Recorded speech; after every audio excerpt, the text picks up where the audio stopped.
That day was unforgettable. It had been building for months. Let me take you back to the moment I realized something inside me had quietly shifted. The second he stepped through the door, everything felt different. Subtle, but enough to make the hairs on my neck rise. It wasn't just the way he looked at me. There was something unspoken in his eyes, uncertain, hesitant. Time seemed to pause between us, like an unfinished word hanging in the air, waiting to be spoken. He didn't close the door right away. Instead, he froze there, unsure whether to step inside or turn back. When he finally moved, his footsteps were slow, deliberate, each one louder than it should have been, like he was carefully measuring the distance between us. Neither of us said a word. The last time we'd seen each other, silence had filled the room too, but for completely different reasons. That day had ended with arguments, accusations, and truths neither of us was ready to face. When he walked out, it wasn't just the sound of the door closing. It felt like he took something deeper with him, the fragile sense of normal I had been clinging to. He left behind a silence heavy with everything we avoided, all the feelings we buried. And now here he was again, standing in front of me as if no time had passed. But time had passed, and time changes everything. It forces you to face what you've tried to outrun, the emotions you pushed aside, the pain that never really healed, just waited beneath the surface. "I didn't think you'd come back," I said at last, breaking the silence that had grown unbearably heavy. He shrugged like it was nothing, like the months between us didn't exist. "I didn't think I would either," he said, his voice softer, almost unsure, nothing like the confident person he used to be. That unfamiliar tone worried me more than anything. I studied him, waiting for more, but he simply stood there with his hands buried in his jacket pockets, shoulders slightly hunched, the way he always did when he was nervous. This wasn't a casual visit. He wasn't here to pretend everything was fine. No easy smiles, no small talk. This was something heavier, something we'd both avoided for far too long.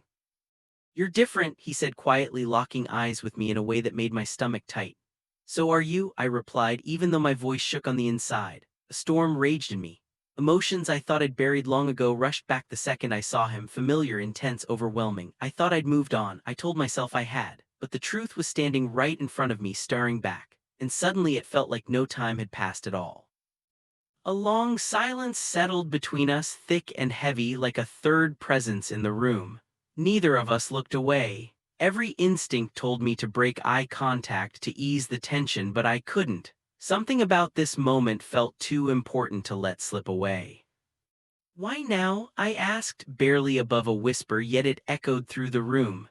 He drew a slow, deliberate breath, his chest rising and falling, but his eyes never left mine. "Because I couldn't keep pretending," he said, his voice raw. "Not about this." His honesty struck harder than I expected. I had prepared myself for distance, for anger, maybe even denial, but not this, not something real. My heart raced. I tried to speak, but the words caught in my throat. What could I even say? He left, and I told myself I'd move on. At least that's what I tried to believe.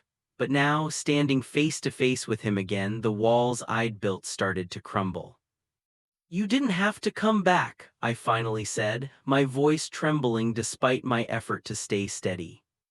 "But I did," he replied, steady now, like he had finally made peace with whatever had brought him here, and we both knew why. I swallowed hard, his words pressing down like a weight I didn't realize I was still carrying. He was right. We both knew the real reason he came. We both knew what had been left unsaid, and time hadn't erased any of it. I wanted to push it away, to pretend we could rewind and act like everything was normal. But normal didn't exist anymore. Not for us.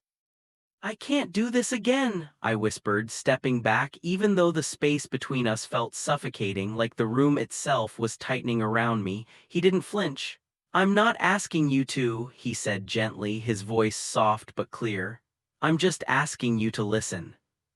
Something in the way he said it made me pause. Maybe it was the honesty. Maybe it was the weight behind it, the truth in his tone. Or maybe I just wasn't ready to let go. I heard the vulnerability in his voice, or maybe deep down I knew he was right. I couldn't run from this forever. We were standing at the edge of something real, something we couldn't just walk away from. But this wasn't the end of the story. How could it be? Too much had been left unsaid, too much still unresolved. I nodded slowly, not trusting myself to speak. Then I motioned for him to sit. He hesitated for a moment before crossing the room, settling on the couch like he was afraid he might break something fragile, something important. I stayed standing, restless, gripping the back of the chair in front of me as if it were the only thing keeping me grounded. "I didn't come here to make things harder," he said finally, voice low and almost apologetic. I couldn't keep pretending nothing ever happened." His words hung in the air, heavy with everything we'd been through. I opened my mouth to tell him I didn't need his apology, that I had moved on, but that would have been a lie, and I was tired of lying. "You think I haven't thought about you every single day since you left," I said, sharper than I intended. "You think it was easy for me to just move on." His eyes flickered, regret maybe, or something deeper. He leaned forward, elbows resting on his knees, hands clasped tight. "I didn't know," he said softly, barely above a whisper. "I didn't know you felt the same." His words hit me like a punch to the chest. Suddenly I didn't know what to say. How do you respond to something like that? We were here now, face to face with the truth, and as much as it hurt, we couldn't avoid it anymore. But facing it meant reopening wounds we both tried to forget, and I didn't know if either of us was ready for that. The silence stretched unbearably. Every second felt like an eternity. I could hear my heartbeat, loud, relentless. We sat there, eyes avoiding each other, suffocating under the weight of everything left unsaid. I had tried so hard to avoid this moment, and now it was here. There was no escaping it. "You don't get it," I said, quieter now but still tight with emotion. "You left, and I had to pick up the pieces. I had to figure out how to move on, how to live with it." "I know I messed up, okay?" he cut in, his voice rising but still controlled. "I know I should have stayed, but I couldn't, not then." "Why not?" I asked before I could stop myself. The words came out sharper than I meant. "Why couldn't you just stay?" My voice rose again, rougher, more raw. "You left me with nothing." He stood abruptly, packing in front of the couch, hands running through his hair in frustration. The tension thickened with every step, as if the walls themselves were closing in. "Because I was scared," he shouted loud enough to make me flinch. "I was scared of what it meant, of how I felt. I couldn't handle it. I didn't know how to stay and face you." His words hit me like a slap. He had never admitted anything like that before. All the anger and frustration I had buried for months boiled to the surface in a heartbeat. "You were scared," I repeated, my voice trembling with disbelief and hurt. "You think I was?" He stopped packing, turned, and when his eyes met mine, they widened in shock.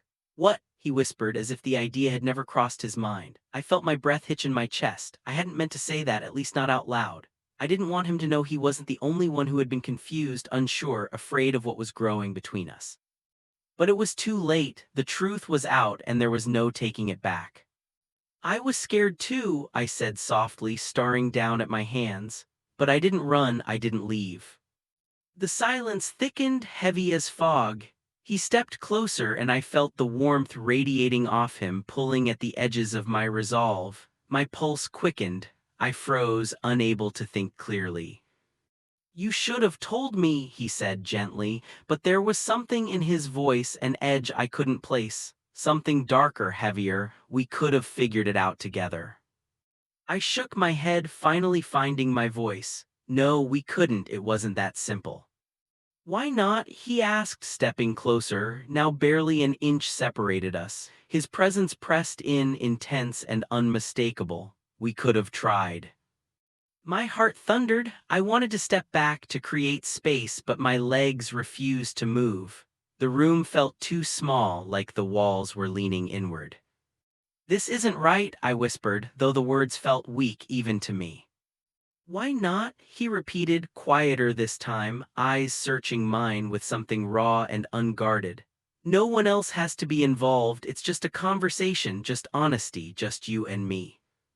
I shook my head again, trying to clear the haze clouding my thoughts. "We can't," I whispered. The words felt hollow, powerless. Before I could speak again, before I could even process what was happening, he stepped closer, not touching me but close enough for every unresolved feeling to crash over us at once. The air between us tightened, charged with months of buried emotion. My breath caught, my mind raced. And something inside me broke open. Every emotion I had buried, every unspoken truth, every moment I tried to pretend didn't matter rose to the surface all at once. I couldn't look away. I didn't want to. For a moment, there was no past, no future, just the overwhelming reality of everything we'd been avoiding. But then reality came crashing back. I stepped away, gasping for air, mind spinning with everything that had just come to light.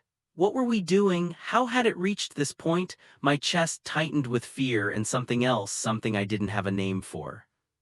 "This is wrong," I whispered, taking another step back, desperate for space. "We can't do this." He didn't move, he just stood there, eyes locked on mine, expression unreadable. "Why not?" he asked, his voice low, almost too calm. "Who says we can't talk about this?" My stomach twisted, I shook my head, trying to steady my thoughts. "You know this isn't simple, you know it is." He stepped forward again, slow, deliberate, stopping just close enough for the tension to thicken. "No one has to pressure anything," he said softly. "It doesn't have to be complicated, it can just be the truth between us." I swallowed hard, throat tight. My thoughts raced, too fast, too tangled. Every instinct screamed for distance, for clarity, but I couldn't move. I felt frozen in place, suspended between fear and something dangerously close to hope. His fingers brushed the air near mine, not touching, but close enough to send a jolt through me that made my heartbeat stutter. My chest tightened. I couldn't think straight. "Don't shut me out," he whispered. "You know there's something real here." And the terrifying part, a piece of me believed him. It felt like standing on the edge of a cliff, staring into something deep and endless. I knew that if I took one more step, there would be no going back. The air between us grew heavy, pressing down on me harder than anything I had ever felt. For a second, I couldn't breathe, trapped between what I knew was wrong and what my body insisted was inevitable. The air felt thick, closing in on us, pushing us together. My pulse roared in my ears, my breath came in shallow gasps. The gravity of the moment crashed over me. I should have stopped him, should have stepped away, should have said what I knew needed to be said. "This isn't right." But the truth was, a part of me didn't want to stop. A part of me had been waiting for this, maybe for months, maybe for years. And now that it was happening, every moment of tension, every unspoken word, every time we pretended nothing was building between us, all of it felt like it was about to break open. We stumbled backward, barely keeping our balance, moving toward the couch. My mind spun, confusion, longing, fear colliding like a storm. But none of it mattered, not in that moment. All that mattered was him, the way he reached for me, the intensity in his eyes. For a second, he made the rest of the world disappear. Time blurred as we fell onto the couch, breathless and shaken. Our bodies weren't tangled in anything physical, just a rush of emotion, too powerful to contain. Every shared heartbeat, every trembling breath sent a spark through me, lighting something I didn't even realize was still alive. I wanted closeness. No, I needed clarity. And that terrified me more than anything, but I couldn't pull away. I didn't want to. We moved, not in a way that crossed lines, but in a rhythm of unspoken feelings, like we had been here before in 100 different lifetimes. Yet somehow, it still felt like the very first time we had ever let the truth breathe between us. The world outside faded, there was only us. This moment dangerous, overwhelming, completely forbidden. It was raw. It was real. And it was happening. And in that moment, I didn't care. Not about consequences, not about fear, not about the questions waiting on the other side of this. All I cared about was him, the way he looked at me like I was the only person in the room. The way he reached for me like I mattered. It was wrong, but it felt right in a way that scared me. My mind was a whirlwind. But none of it mattered. All I could focus on was him, his breath, his presence, the way it felt like everything inside me was breaking apart and stitching back together at the same time. And then, in one breathless, irreversible moment, it happened. The tension between us snapped, and everything we'd held back, every truth we buried, rushed out in a storm of emotion, regret, and need for answers. It was overwhelming, but I let the moment take me under. For a second, it felt like drowning in the best possible way. When it passed, silence settled around us. We sat there shaken, breathless, overwhelmed. Slowly, reality crept back in. The weight of what had just happened pressed down, heavy, suffocating. I couldn't move. Couldn't speak. Couldn't think. My heart still pounded. My hands trembled from the intensity of it all. As the adrenaline faded, the truth seeped in. Guilt, fear, uncertainty, waiting beneath the surface to swallow me whole. I pulled away, sitting up slowly, trying to steady myself. "We need to stop," I whispered. My voice barely carried, but the words felt heavy as stone. He didn't respond right away. He just sat there, breathing hard, staring at the ceiling. When he finally spoke, his voice was quiet, almost gentle. "I know," he said, meeting my eyes, "but you can't tell me it didn't feel real." I looked away, stomach twisting. It had felt real, too real. But that didn't make it any less complicated. What had we done? How did it get this far?